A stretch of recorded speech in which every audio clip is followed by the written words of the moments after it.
ఇందులో 3వ అధ్యాయం. అహాబు కుమారుడైన యెహోరాము యూదారాజైన యెహోషాపాతు ఏలుబడిలో 18వ సంవత్సరమందు షోమ్రోనులో ఇశ్రాయేలు వారికి రాజై 12 సంవత్సరములు ఏలెను. ఇతడు తన తల్లిదండ్రులు చేసిన ప్రకారము చేయక తన తండ్రి నిలిపిన బయలుదేవతా స్తంభమును తీసివేసెను గాని యెహోవా దృష్టికి చెడుతనము చేయట మానకుండెను. ఇశ్రాయేలు వారు పాపము చేయటకు కారకుడగు నెబాతు కుమారుడైన యరొబాము చేసిన పాపములను విడువక చేయుచునే వచ్చెను. మోయాబు రాజైన మేషా అనేకమైన మందలు గలవాడై 1,00,000 గొర్రె పిల్లలను బొచ్చుగల 1,00,000 గొర్రె పొట్టేళ్లను ఇశ్రాయేలు రాజునకు పన్నుగా ఇచ్చుచుండువాడు.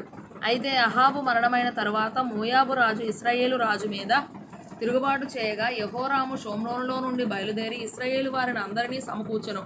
యూదారాజైన యెహోషాపాతునకు వర్తమానం పంపి, మోయాబు రాజు నా మీద తిరుగుబాటు చేసి ఉన్నాడు, నీవు వచ్చి నాతో కూడా మోయాబీయులతో యుద్ధము చేసేదవా అని అడుగగా అతడు, నేను నీవాడనై ఉన్నాను, నా జనులు నీ జనులే, నా గుర్రములు నీ గుర్రములే, నేను బయలుదేరి వచ్చేదనని ప్రత్యుత్తరం ఇచ్చెను. మనము ఏ మార్గమున పోదమని యెహోషాపాతు అడగగా అతడు ఎదోము అరణ్య మార్గమున పోదుమని చెప్పాను. ఇశ్రాయేలు రాజును యూదారాజును ఎదోము రాజును బయలుదేరి 7 దినములు చుట్టూ తిరిగిన తరువాత వారితో కూడా ఉన్న దండువారికిని పశువులకును నీళ్లు లేకపోయాను. ఇశ్రాయేలు రాజు కటకట 3 రాజులమైన మనలను మోయాబీయుల చేతికి అప్పగింపవలనని యెహోవా మనలను పిలిచాననగా యెహోషాపాతు అతని ద్వారా మనము యెహోవా యొద్ద విచారణ చేయుటకు యెహోవా ప్రవక్తలలో ఒకడైనను ఇచ్చట లేడా అని అడిగెను.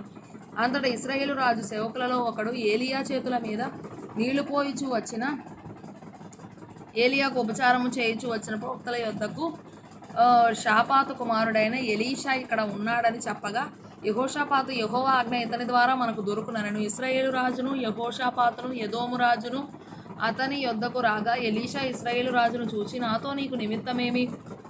నీ తల్లిదండ్రులు ఉంచుకొనిన ప్రవక్తల యొద్దకు పొమ్మని చెప్పెను.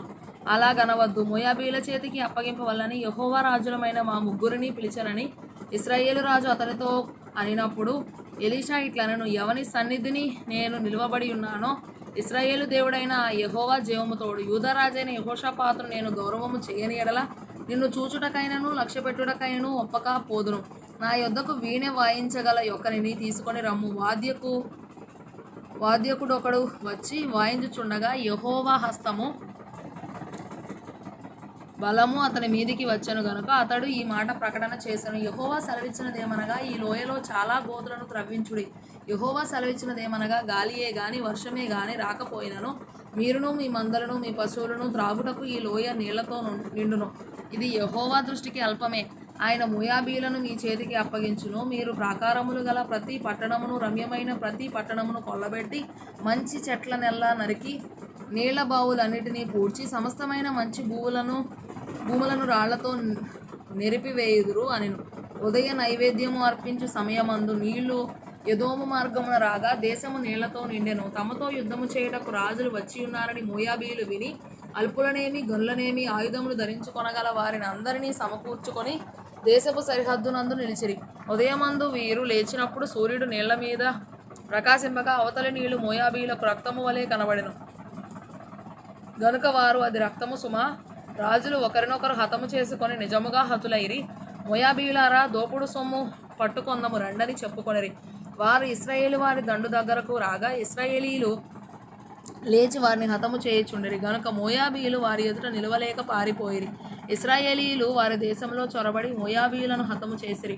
మరియు వారు పట్టణములను పడగొట్టి సమస్తమైన మంచి భూభాగముల మీదను తలయొక రాయి వేసి నింపి నీళ్ల బావులన్నిటినీ పూడ్చి మంచి చెట్లన్నిటినీ నరికివేసిరి. కీరహరెసెతు పట్టణమును మాత్రము వారు విడిచిపెట్టిరి గనుక దాని ప్రాకారము నిలిచి ఉండెను గాని వడిసెలలు విసరువారు దాని చుట్టుకొని రాళ్లు విసరుచూ వచ్చిరి.